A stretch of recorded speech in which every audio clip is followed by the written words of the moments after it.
What's up mga repa, Ryukon nga pala at ngayon ay samahan nyo ako bumili ng bike frame. Hindi na napansin niyo, tigawat ko na yan, Epal yan.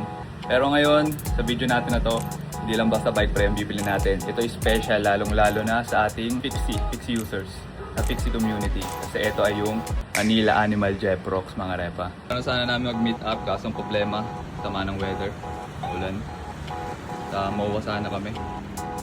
Kaso wala, baha na daw dun sa kanila. Super excited ako, 45 video mga repa kasi syempre Manila Animal Jeprox na yan, ano pa. Kaya tamang hintay na lang ako na mabaklas ng tropa ko yung kanyang frame at mabigay yung kanyang details para makapag-book na kami sa Lalamove at mapunta na dito sa bahay natin yung Manila Animal Jeprox. So ayan, binabaklas na daw. Ganun siya nag-update sa messenger. Binabaklas na yung Manila Animal Jeprox. So yun, abang-abang na lang mga repa. Ito na mga repa, nabaklas na. Let's go! So pagkatapos mapabaklas na itong tropa ko na to, yung ating Manila Animal Jeprox sa bike shop, ay dumiretso na silang uwi kasi naando na yung pinabook ko na Lalamove. Kita mo ba? Ayan. Kita mo?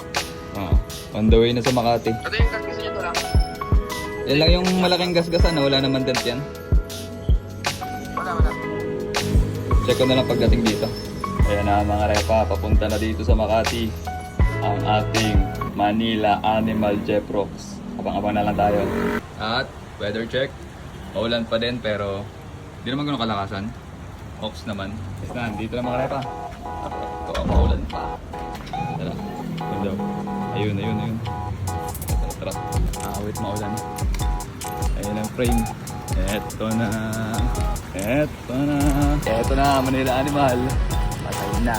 Patay na. At eto na mga repa, nasa atin na ang Manila Animal Jeprox. Grabe, napakaganda ng frame na to sa personal mga repa. At halos hindi nga ako makapaniwala na meron na ako neto nung nahawakan ko to. Kasi dream bike frame ko to mga repa. At ang hirap na makakuha neto ngayon. Para sa mga hindi nakakalam, ito kasi Manila Animal Jeprox ay isang limited edition fixed gear bike frame na gawa ng ating local brand na The Project. Collaboration with Team Manila at kay Kiko Escora na si Manila Animal. At dahil limited edition nga tong frame na to, ito ay discontinued na at pakonti-konti na tong nawawala dito sa Pilipinas kasi yung mga ibang Pinoy ay dinadala na to sa ibang bansa. Kaya super happy talaga ako na nagkaroon ako ng frame na to. At eto na ang aking pinakang endgame bike build. Kaya abangan nyo mga repa itong pag-build ko dito sa ating vlogging channel. Kaya kita-kits na lang tayo doon.